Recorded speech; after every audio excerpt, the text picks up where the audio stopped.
भाषेस काय एवढे स्थान, भाषेस काय एवढा मान, मनुष्याचे हृदय. भाषा म्हणजे सर्जनाचा हुंकार, भाषा म्हणजे बुद्धीचा आविष्कार, मनुष्याचे हृदय. अक्षय भाषा मराठी भाषा, अक्षय भाषा मराठी भाषा. जतन भाषेचे, रक्षण संस्कृतीचे. अक्षय भाषा मराठी भाषा, अक्षय भाषा मराठी भाषा. नमस्कार, मी भाग्यश्री बारलिंगे. अक्षयभाषा संस्थेतर्फे सर्वांचे मनपूर्वक स्वागत. आज आम्ही एक अनोखा कार्यक्रम सादर करणार आहोत, playing in the meadow of life. सामान्यतः आपण एखाद्या प्रसिद्ध साहित्यिकाच्या कथा कविता वाचतो, पण आज स्वयंभू आत्ममग्न अशा कविता आम्ही सादर करणार आहोत, ज्यांना अजून प्रसिद्धी मिळालेली नाहीये. अक्षयभाषा कलाकारांना हा मान मिळतो आहे, हा आमचा गौरव. या कवितांचं वेगळेपण असं की एका मूळच्या गुजराती मातृभाषा असलेल्या व्यक्तीनं त्या मराठी आणि इंग्लिशमध्ये लिहिलेल्या आहेत. कवयित्री आहेत डॉक्टर स्मिता कित्तूर. अशी कल्पना करा की दोन उमद्या व्यक्ती राजमार्गावरून एकमेकांमध्ये रममाण होत आयुष्याचा आस्वाद घेत चालले आहेत, आणि अचानक त्यांच्यासमोर एक डोंगर उभा ठाकतो. त्याला नावही असतं, दिलीप काकांना झालेला पल्मोनरी फायब्रोसिस. दोघ जण एकमेकांच्या आधारानं हा डोंगर चढतात. दिलीप काकांना लंग ट्रान्सप्लांट मिळतं आणि डोंगर चढून अगदी शिखरावर पोचलो, फत्ते झाली असं ते जाहीर करतात ना करतात तोच एक नवीन वादळ यायला सुरुवात होते. हे वादळ त्यांना शिखरावरून खाली ढकलतं आणि आता ते बावचळलेल्या समुद्रावर एका नौकेत बसले आहेत असं त्यांना दिसतं. या नौकेला छिद्र आहे. सतत पाणी बाहेर ढकलावं लागतंय.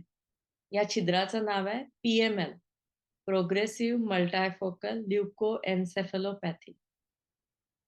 ट्रान्सप्लांट पेशंट्समध्ये शरीरातील इम्युनिटी औषधं घेऊन कमी करावी लागल्यामुळे होणारा फेटल म्हणजे प्राणघातक ब्रेन डिसीज. अशा परिस्थितीत खचून न जाता, न डगमगता, स्वतःच्या बुद्धीचं वल्ह करून एकमेकांना प्रेमाची ऊब देऊन दोघेही मार्ग काढतात आणि सगळ्यात आधुनिक अशी T-सेल इम्युनोथेरपी मिळवून नौकेचं छिद्र बुजवतात. आता आता वादळ संपलेलं आहे. त्यांची नौका शांतपणे आयुष्याच्या सागरावर तरंगते आहे. या सगळ्या डोंगर, दऱ्या, वादळातून जाताना स्मिताताईंनी आपल्या उचंबळणाऱ्या भावनांना वाट करून दिली कागदावर, तीही कवितांच्या रूपात. याच कविता आज आपण ऐकणार आहोत. स्मिताताई आणि दिलीप काका यांची औपचारिक ओळख अशी की ते दोघेही डॉक्टर आहेत. डॉक्टर स्मिता कित्तूर या जॉन्स हॉपकिन्स मधल्या न्यूरोलॉजिस्ट आहेत. तर डॉक्टर दिलीप कित्तूर हे त्याच हॉस्पिटलमध्ये ट्रान्सप्लांट सर्जन. दोघेही यशस्वी, प्रसिद्ध, भारतीय माणसाला अभिमान वाटावा अशा व्यक्ती. त्यांच्या या अतिशय कठीण प्रवासातून आपल्याला बरंच काही शिकण्यासारखं आहे.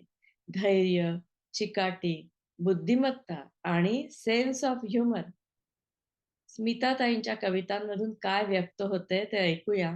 पहिली कविता आहे शब्दांचा अभाव, माझी आवडती कविता. अभिवाचन करणार आहेत डॉक्टर रोहिणी अभ्यंकर आणि doctor Chetan Date. Second MBBS ला रविवारी 4 वाजता लेडीज हॉस्टेलवर तू मला पिकअप करायला आलास. पहिल्यांदाच आपण बाहेर जात होतो. माझ्या लाजरेपणाने माझे सारे शब्द मगरीसारखे गिळून टाकले. तू गुरफटलास माझ्या शब्दांच्या अभावामध्ये. या जाळ्यातून सुटायला तू मला हात धरून हळूच विचारलेस, सांगशील का ग मला तुझ्या मनात कसले विचार शब्द पकडून बसले आहेत? शब्दांच्या अभावात 4 लिमिटेड डबल डेकर बसमध्ये वरती पुढच्या सीटवर बसलो. प्रथमच स्पर्श झाल्याने दोघे नवीनच भावनांच्या धबधब्यामध्ये वाहत गेलो आणि शब्दांचा अभाव आवडू लागला. जुहू बीचवर पोहोचल्यावर आयसोलेटेड स्मार्ट मध्ये भिंतीजवळून बसून घेतलेला तो पहिला केस शब्दांना बाहेर यायला देतच नव्हता. पण एक्झाम जवळ आल्यावर शब्दांचे रॅपिड फायर क्वेश्चन आन्सर द्वंद्व सुरू झाले. त्या शब्दांना घराला आग लागल्यासारखे फुटून बाहेर यावेच लागले. अमेरिका, संसार, नेम, प्रेम, पेशंट, मित्र, आई, मुले सर्वांमध्ये तुझे शब्द वाटावे लागले. वाटू लागला मला तुझ्या शब्दांचा अभाव. माझे शब्द मात्र फुटू लागले फारच. साऱ्या टेन्शनमुळे. तुझ्याविषयी कंप्लेन करण्यात सर्वात जास्त. तुला रिटायर केले आजारपणाने. माझी कॉम्पिटिशन कमी झाली वर्कर लोकांची. जास्त मिळू लागले मला तुझे शब्द.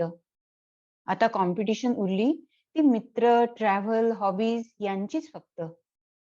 विपश्यना सांगे सायलेन्स बरा. Silence, silence, silence. करायचा होता पण जमेना. बाहेर फिरायची सवय झालेली त्या शब्दांना. कळवळून रडायचे ते बाहेर पडायला. शब्दांचा अभाव करण्याचा हेतू सोडला आपण पुढच्या जन्मावर. अंटील वन डे शब्दांनी ठरवले की नाही पाहायची वाट पुढच्या जन्माची. बसून राहिले ते तुझ्या आतमध्ये ब्रेन लिजनची मदत घेऊन. आता माझ्या विचारांना घेरी आणतोय तुझ्या शब्दांचा पूर्ण अभाव. हळूहळू सुरू झाले शब्दांशिवायचे जीवन. विपश्यनेचे सायलेन्स, सायलेन्स, सायलेन्स.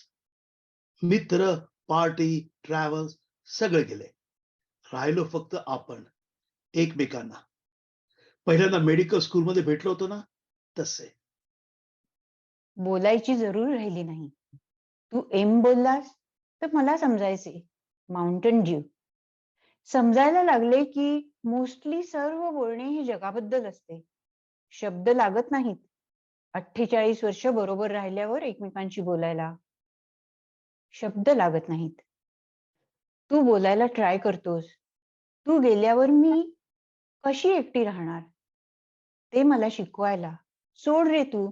तुझा दत्त आहे ना माझी काळजी घेणारा. काही जगाबद्दल बोललो ते फालतू बोललो असं वाटतं.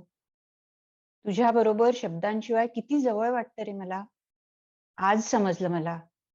जगासाठी लागतो शब्दांचा प्रभाव. जगासाठी लागतो शब्दांचा प्रभाव. पण प्रेमासाठी लागतो शब्दांचा अभाव. आज मला समजलं. जगासाठी लागतो शब्दांचा प्रभाव, पण प्रेमासाठी लागतो शब्दांचा अभाव. वा, फारच सुंदर कविता. साहित्य लेखन हा आत्मशोधाचा प्रवास समजला जातो. ते शब्दांचा अभाव या कवितेवरून सिद्ध होतं. आता दुसऱ्या कवितेकडे वळूया. आपल्या पुराणात एक गोष्ट आहे की ययातीला त्याचा मुलगा पुरू त्याचं तारुण्य देतो. पण या प्रक्रियेत पुरू मात्र स्वतः जख्म म्हातारा होतो.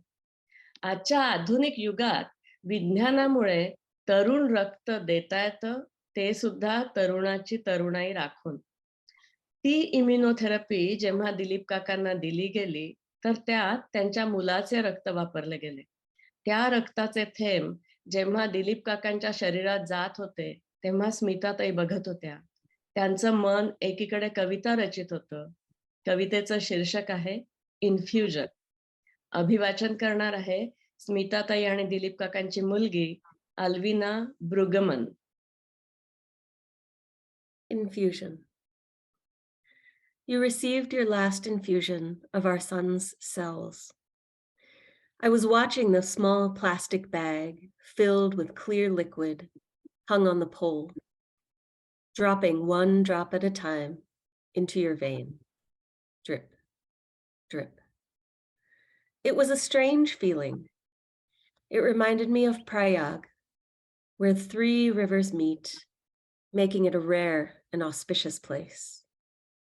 So were you and I and Nikki meeting in your vein. Nikki's cells carried half of yours and half of my genes. Now we will see how well our genes get along. If we get along well, then does it mean our genes will too?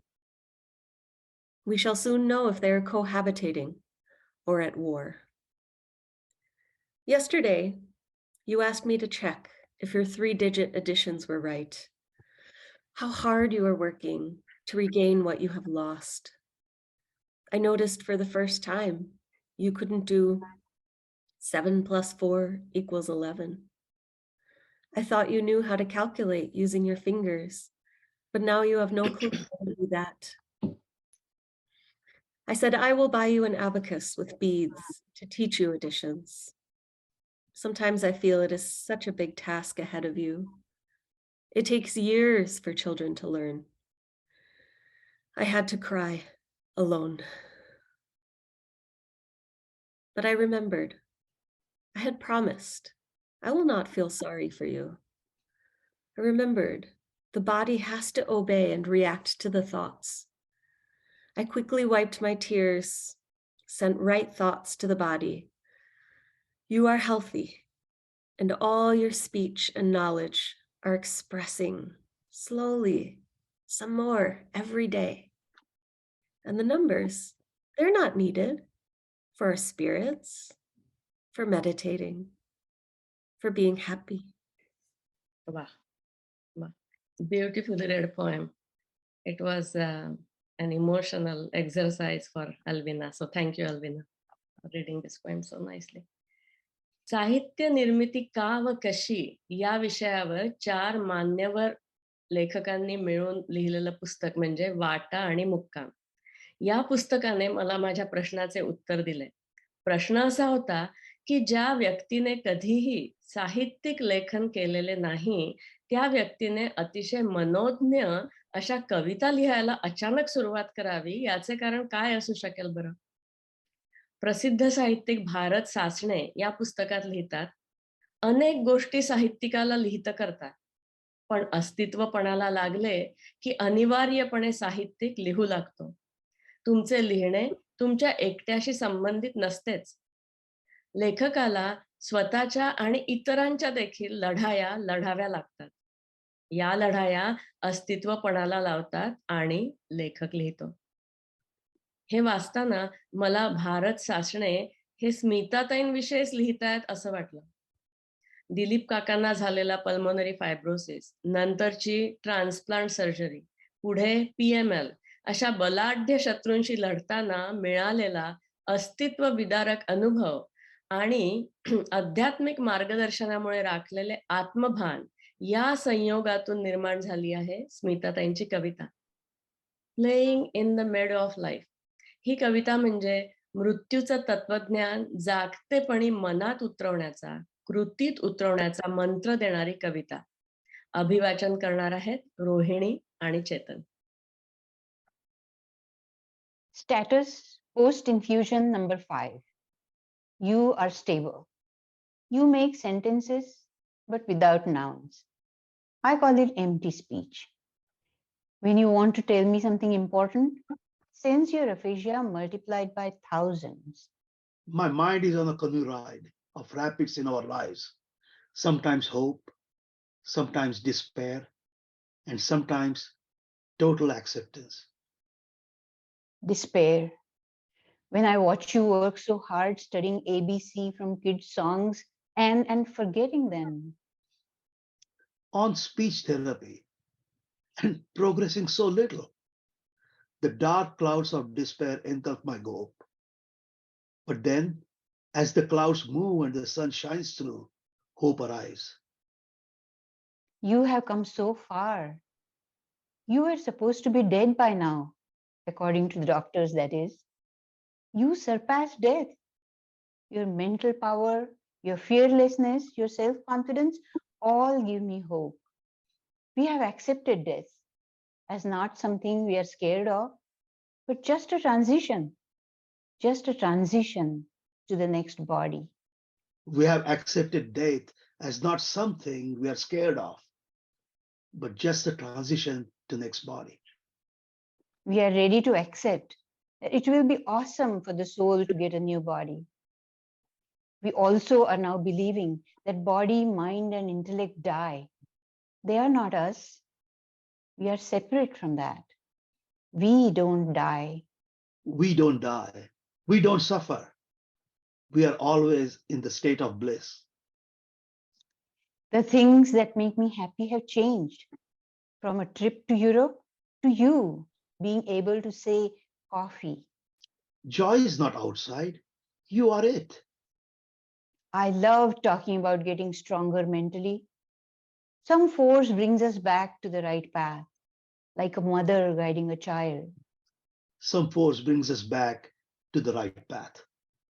Your illness puts me through the washer, agitating me, washing me, and wringing me, cleansing me, all my insecurities, fears, and sorrows. Your illness has brought us so much closer. I see barely any conflict in us. We enjoy each other like two little kids playing together. Like two little kids playing together. Attachment and love. Love and attachment. We see the difference. Love is always there. You're practicing to believe that I'll be okay when you go away. And our love will always remain. Now we don't have any fear. How peaceful I feel. Whether we live or die, we are focused in the present, enjoying every moment together and alone, like two little kids playing in the meadow of life. Indeed, like two little kids playing in the meadow of life. Very nicely read. Thank you. Playing in the meadow of life. ही ओळ, हे शीर्षकच किती आनंदी आहे ना. आपण एक सामान्य आयुष्य जगत असतो आणि ते जगताना शरीराचं कार्यक्षमता गृहीत धरतो. We take things for granted.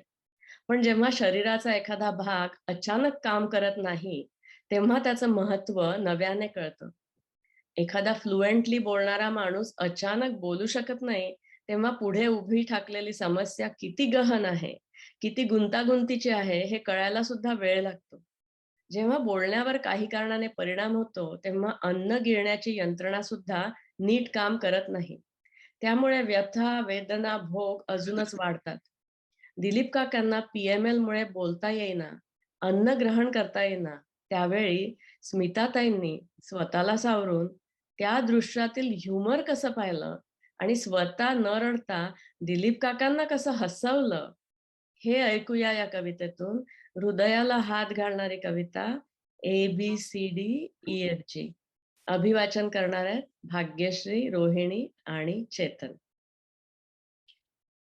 काल सकाळी मी फॅमिली रूम मध्ये आले तर तू सोफ्यावर पाय वर करून टीव्ही रिमोट हातात धरून अगदी लहान मुलासारखा टीव्ही कडे टक लावून टीव्ही बरोबर म्हणत होतास ABCDEFG.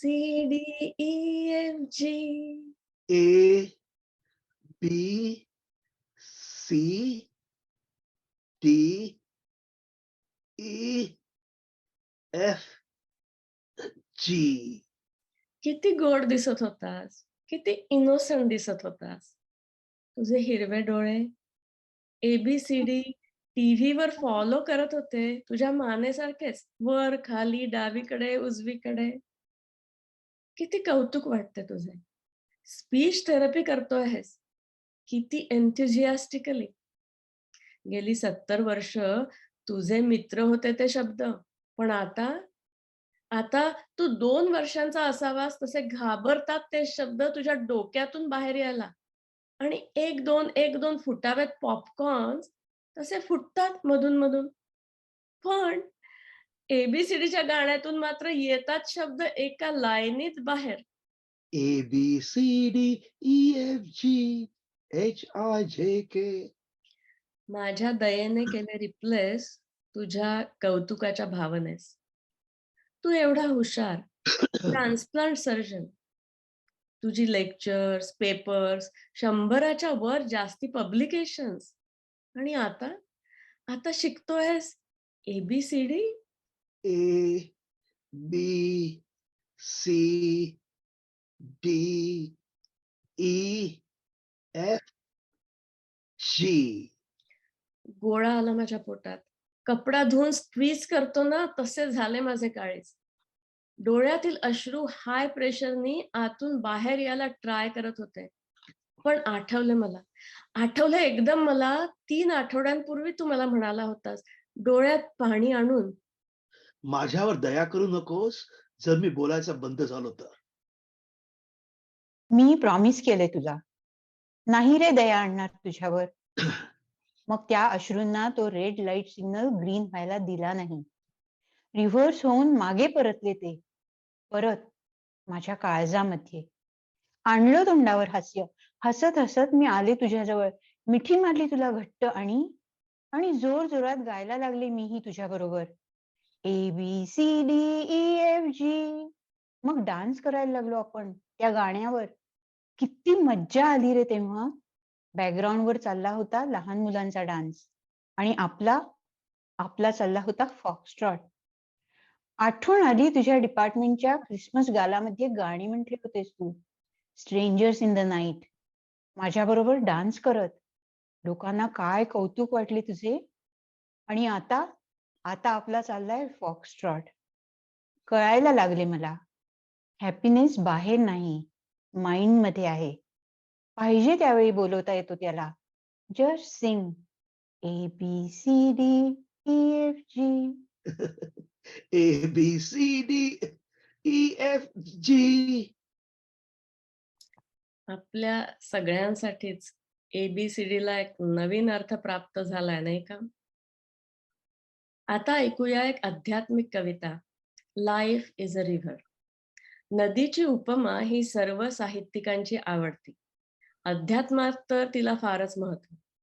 सिद्धार्थ या नोबेल पारितोषिक प्राप्त लेखक हर्बर्ट हेसी यांच्या पुस्तकात नदीविषयी नावाड्याला एक गहन प्रश्न विचारलाय. Have you also learned this secret from the river, that time does not exist? जन्म आणि मृत्यू आपण कालगणना करणाऱ्या कॅलेंडरवर लिहितो. त्याला चैतन्याच्या भव्य पटावर काहीही अर्थ नाही किंवा या घटना नगण्य आहेत असं लेखकाला सुचवायचं असावं का?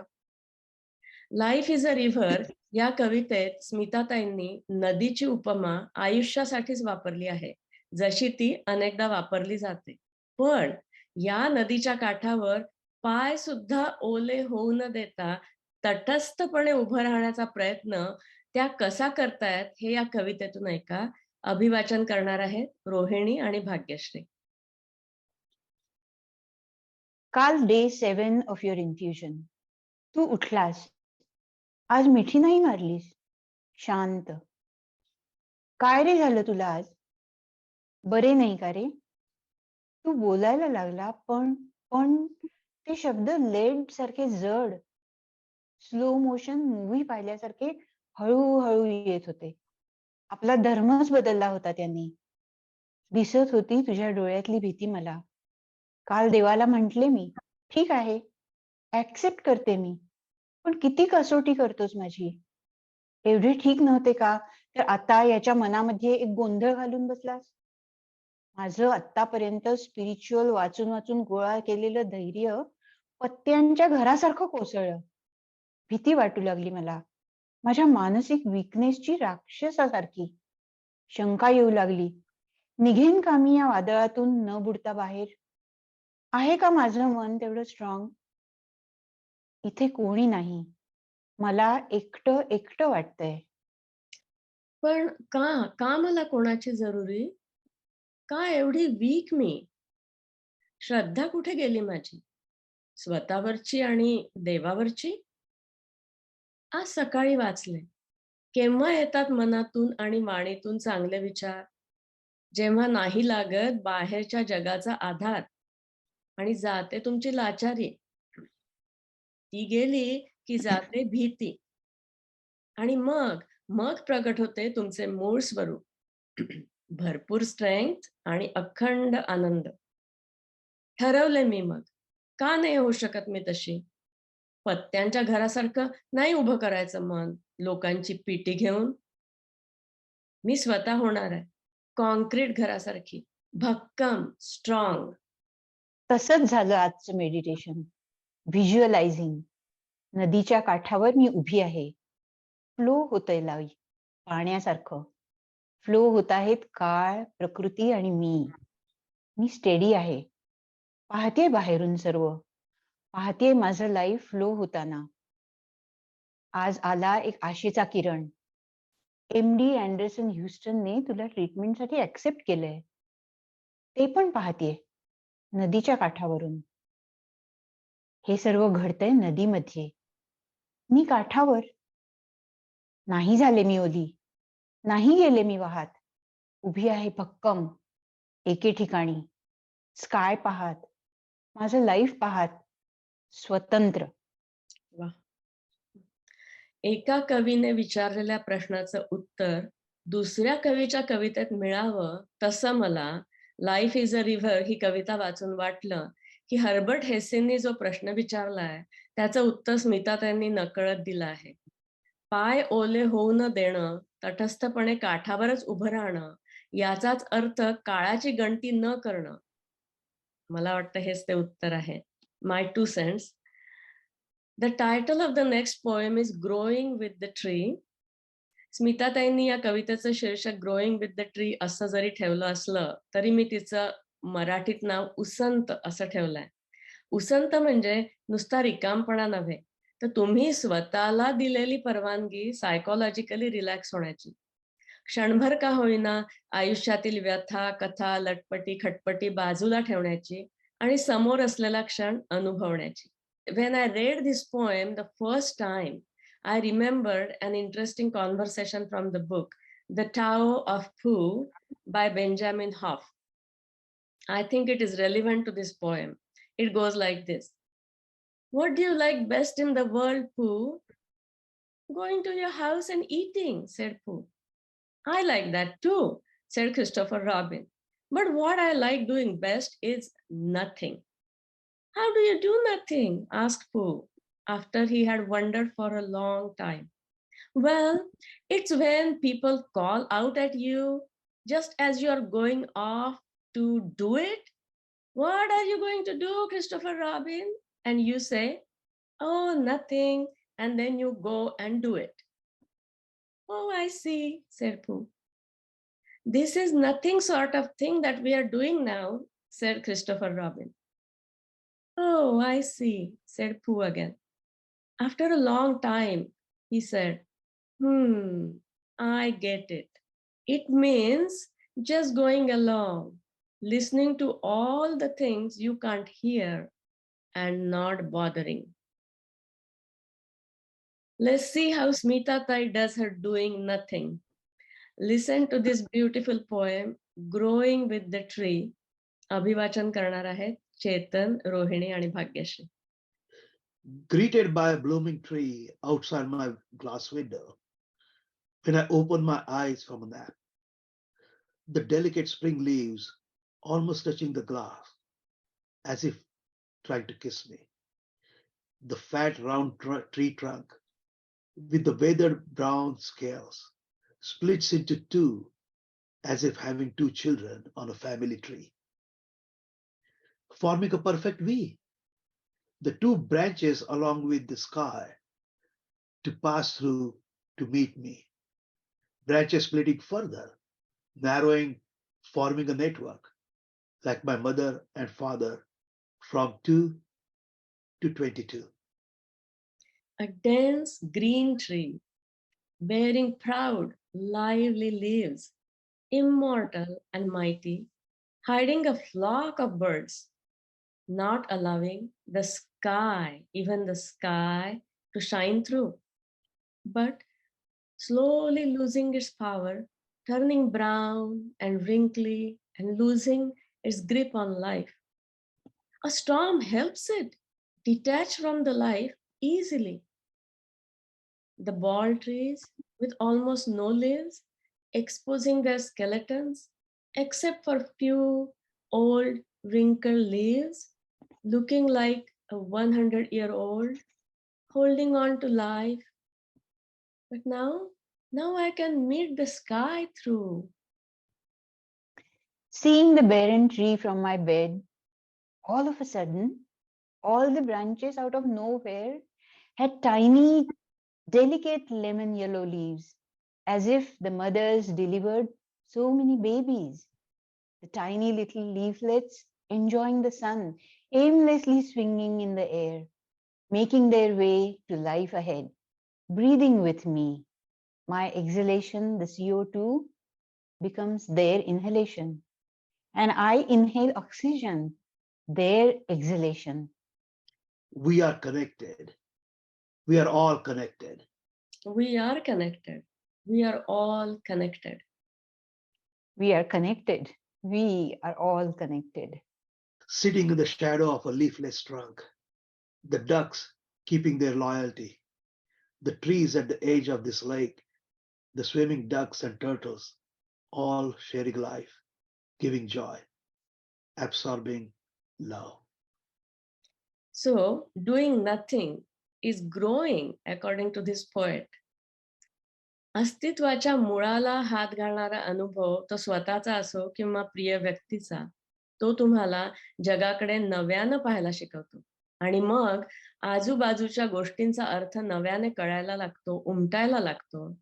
And that's when we start growing with the trees. आपण आता पोचलो आहोत शेवटच्या कवितेवर. अक्षय भाषेतर्फे नुकत्याच झालेल्या डॉक्टर रवींद्र थत्ते यांच्या ज्ञानेश्वरीवरील भाषणातून हे पुढील ज्ञान प्राप्त झाले. ज्ञानेश्वरीत कृष्णाची 6 विशेषणं किंवा गुण सांगितले आहेत. यश म्हणजे सक्सेस, श्री म्हणजे वैभव, औदार्य म्हणजे जनरॉसिटी, ज्ञान म्हणजे नॉलेज, वैराग्य म्हणजे असेटिसिझम, ऐश्वर्य म्हणजे ॲफ्ल्युअन्स किंवा ऑप्युलन्स. पहिले 5 गुण असले तर ऐश्वर्य येतं असं सांगितलंय. मला वाटतं कित्तुरांची वाटचाल ऐश्वर्याकडे आहे, कारण ते वैराग्यापर्यंत पोचले आहेत. वैराग्य या शब्दाची व्युत्पत्ती वित राग अशी आहे. वित म्हणजे सांडणे, राग म्हणजे आसक्ती. तर या दोघांना आलेलं वैराग्य त्यांच्यासाठी कुठलं ऐश्वर्य आणतं ते बघूया. कवितेचं शीर्षक आहे इंटेन्स लव्ह. अभिवाचन करणार आहेत रोहिणी आणि चेतन. संन्यासाकडे नेले आपल्याला तुझ्या आजारपणाने. प्रथम सुटले करिअर, नंतर ट्रॅव्हल, नंतर फ्रेंड्स. राहिलो एकाला दुजे आपण. नंतर सुटायला लागले दुसरे इंद्रियांचे विषय. 1000 वेळा सांगून सुटले नसते ते देवाने सोडवले. हळूहळू देवाने तुझे बोलणे बंद केले, दिसायचे बंद केले. कुठलीही इच्छा राहिली नाही. संन्यासी झालो दोघेही. कसल्या संसाराच्या इच्छाच राहिल्या नाहीत. पण ते सोडले तर दुसरे इतके पोती भरून मिळेल असे वाटले नव्हते. आता तुझा सर्व फोकस माझ्यावर आणि माझा तुझ्यावर. नुसते पाहिले एकमेकांकडे तर नव्याने भेटलेले मुलगा मुलगी जसे हसतात तसे आपण हसतो. किती खुश होतो नुसतं एकमेकांना बघूनच. एकमेकांना क्रॉस केलं तरी कधी हग किंवा किस शिवाय पुढे जात नाही. काही कंप्लेंट्स नाहीत एकमेकांबद्दल. तुझी डिसेबिलिटी आपल्या लव्हची अबिलिटी होऊन बसली आहे. रोज फिरायला जातो, तुला दिसत नाही म्हणून हातात हात धरून चालतो.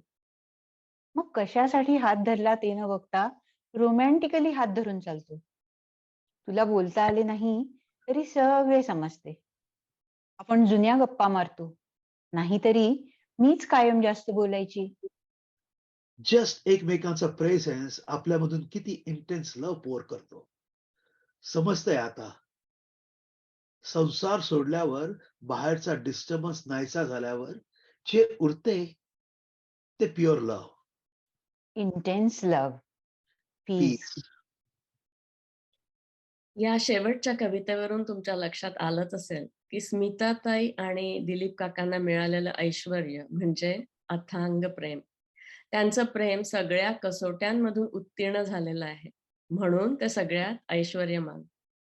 स्मिताताईंच्या अनेक कवितांपैकी या कार्यक्रमासाठी केवळ 7 कविता निवडल्या होत्या. या मोजक्या कलाकृतींमधून देखील त्यांच्या कवितेचं व्यक्तिमत्व पूर्णपणे प्रकट होतं. बेधडक आधुनिक बोलीभाषेचा वेश लिहिलेली, धैर्य, चिकाटी, बुद्धिमत्ता आणि सेन्स ऑफ ह्युमर यांची फुलं माळलेली, भारतीय तत्वज्ञान सांगणारी उत्तर अमेरिकेची कविता आहे ही. I would like to say that this is the poetry in its purest form. Thank you so much. फार सुंदर केलास programme. Thank you, Chetan. Thank you, Rohini. And thank you, Albina. Albina, माझी मुलगी. Good job. निकी. आणि निकी सुद्धा होता audience मध्ये. आणि निकीने मला दिलीपला ते ब्लड डोनेट केलं होतं. So thank you, Nikki. Bhagyashree had some questions for me. So I just thought that, in short, I will answer her questions. Did I ever write poems before? And as she told, I had never written a poem in my life. And I was not writing poems either when I was writing. What I was writing was my emotions and my thoughts. And the whole goal for writing was to keep my mind sharp.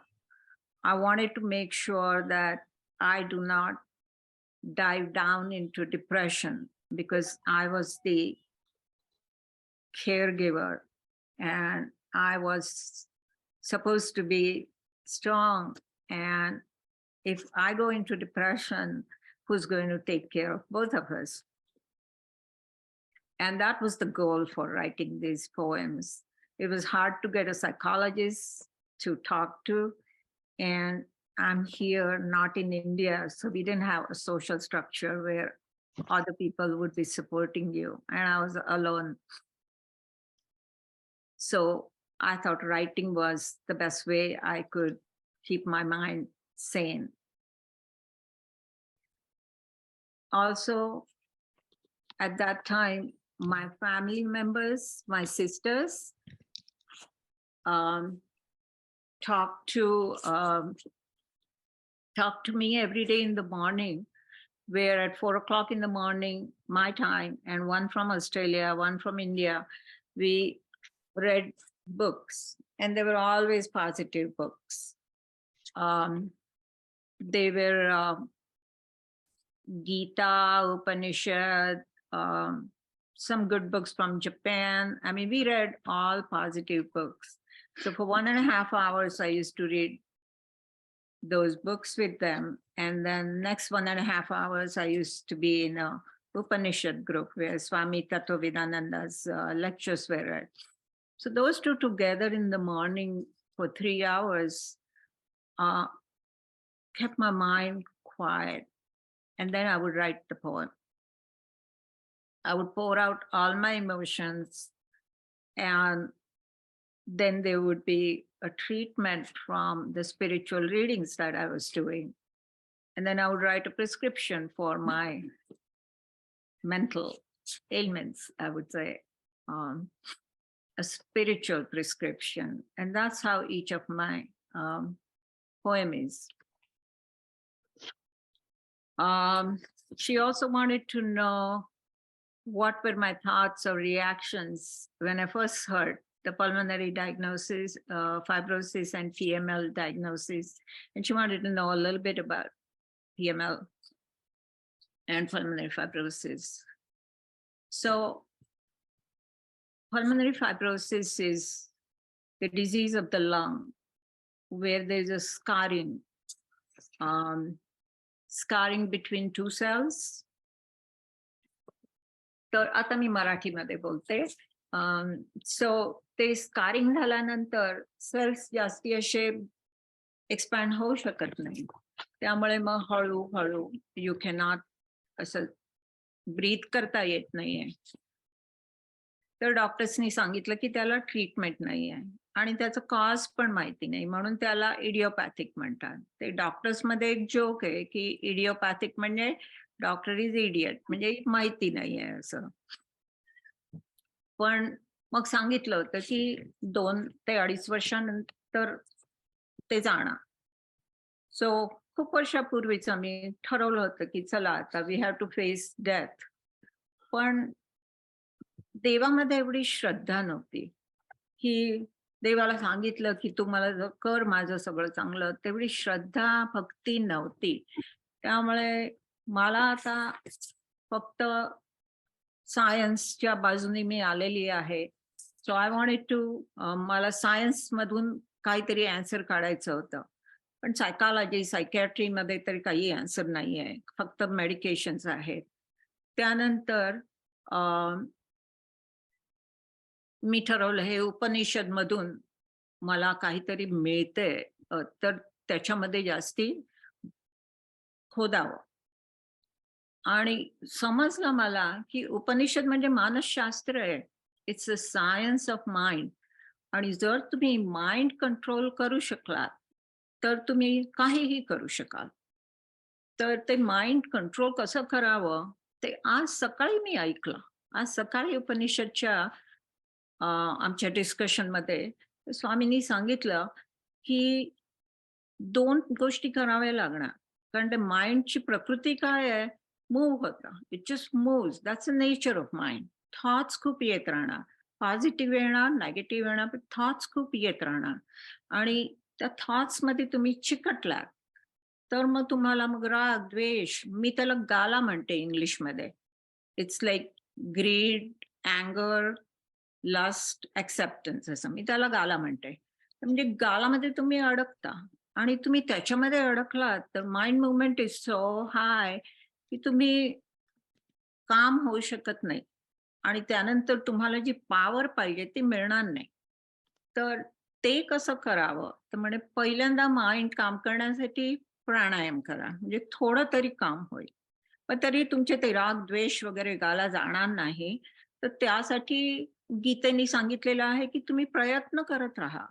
प्रयत्न करा, focus on the प्रयत्न and not on the fruits. तर तसं मी try केला करायला, की मी विचार केला क्रिकेटची लोक तुम्ही आपण क्रिकेट का खेळतात वगैरे, किती वेळा लूज होतात ना, पण तरी खेळतात. का खेळतात? तर दे एन्जॉय प्लेइंग, राईट? तर आपण लाईफमध्ये आपण लूज केलं तर आपण का मग खेळत नाही लाईफसाठी? आपण सोडून देतो, चिडतो वगैरे. पण हे प्लेयर्स का तसं करत नाही? तर म्हटलं लाईफ इज अ प्ले ना, तर मग let's play life just like cricket. Sometimes will lose, sometimes will not. पण करत राहायचं. So I decided from that day onwards, म्हटलं focus on playing life rather than succeeding or not succeeding. मग मला समजलं की सबंध आयुष्य आपण फ्रुट्सवर, फळांवर फोकस करून बसतो आणि we lose all the joy that we could have gotten नुसतं काम करण्यामध्ये किंवा प्ले करण्यामध्ये. आणि आपण असं वाटतं की आता मरणार, भीती, किती मरणार म्हणून भीती वाटते किंवा लोक काय बोलतील, लोक मला काय बोलतील, मी सक्सेसफुल झाले की नाही, माझी मुलं चांगली झाली की नाही, एका लाईनीमध्ये जायलाच पाहिजे की डॉक्टर व्हायला पाहिजे, लॉयर व्हायला पाहिजे.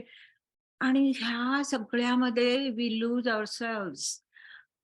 या जगामध्ये आपण कशाला जन्मलो आहे? प्रत्येक माणसामध्ये एक we are endowed with a talent. Each person is endowed with a talent which is waiting to blossom and then share it with the world. तर त्याच्याऐवजी हे बाकीच्या लोकांनी everybody has pressured you to do this, do that, and we have to conform to the people's ideas. आणि हे केल्यामुळे we are covering up our talent completely. Now that talent is sitting latent in you. आणि मला अनुभव आला की आता मी कोणीही म्हणणार नाही मी पोएट आहे आणि मला स्वतःला कधी वाटलं नाही. पण हे ज्यावेळी मी बाकीचं बंद केलं, आय डिडंट केअर कोण काय म्हणतंय वगैरे, त्यावेळी मग माझं टॅलेंट बाहेर आलं. असं each and every one has a talent waiting to blossom. You just have to find it out.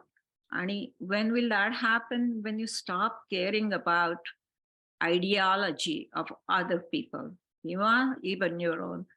तर तेवढं मी शिकले की घाबरू नका. आणखीन play life. Play life just like cricket. Thank you. And thank you, Bhagyashree. जास्तीत काही नाही, मला नुसतं सांगायचं होतं की एकेने तर हिने किती छान घेतलंय कधी. Very nice. आणि तुम्ही मात्र अगदी छान केलं. एवढं बघितलं अगदी वाटत आम्हाला कुठे असेल असं वाटत नाही. Wow. Yeah. Thank you. I want to thank everybody here because, this poetry was almost not going to make it out to the world. I just want to, appreciate you and Mom for creating it. Mom used to, Madhu kind of talked about this, but when Mom was little, she wasn't doing poetry. She was helping take care of us. She was coming to a new country. She had all kinds of things to do. And so this is newer to her. She used to tell me, oh, I want to write in bullet points, but from that to this incredible poet that has emerged is incredible. I mean, it's just amazing. And the poetry was so deep and so insightful that all of us were shocked really to see what was possible to come out. And I think with her sisters, with all of the sisters and brothers that read this Gita, I've never seen anything like it where you can take your heartfelt expression and what you're going through and all the pain. Mom and Dad didn't just go through PML, but I was there with them when the transplant happened. So 6, 9, 12 months of transplant before this even occurred. So that kind of fierceness of mind, it really is not possible for most of us to even think about how can you do it? But that spiritual reading, my parents are doctors. It's like a spiritual prescription. And Mom will never give up fighting. She never gave up. She reached out to us. She said, learn everything you can about PML. We are not giving up on this, learn everything you can about transplant. So we would read the literature and, they found the first authors and they put them in clinical trials and they never gave up, ever, ever, ever. And throughout all of that, Mom seems like a fortress. She seems like, I can do it. I can do it. I can do it. But she has this amazing sensitivity to life, to art, to her husband, this devotion that is so unseen in so many places. And so I just want to thank you, Mom and Dad, for sharing all of that with us, for getting vulnerable, to tell us how it was for you, and for sharing that with everybody, because I know, Mom, you were scared when we first read your poems. We all cried. And you said, I don't want to make people cry, but I think what you did is you made people cry and then you made people hope. And you've given a prescription for all of us for life. So, and I know, Dad, you never stop fighting. You're always joking, even when you can only say your ABCs to me or just a few words. There's always a joke at the surface. And I have never seen that either. And so I just want to echo everybody that we so appreciate what you are willing to share and what you did. And your life just means something huge to everybody in this world. So thank you. दुःखामुळे कुठेही वाकून न गेलेली, चिरडून न गेलेली, सतत प्रकाशाचा वेध घेणारी, आनंदाचा वसा घेतलेली अशी ही स्मिता त्यांची कविता. त्यांनी असंच भरभरून लिहित राहावं आणि वाचकांना समृद्ध करावं या शुभेच्छा मी त्यांना देते. धन्यवाद. अक्षय भाषा मराठी भाषा, अक्षय भाषा मराठी भाषा.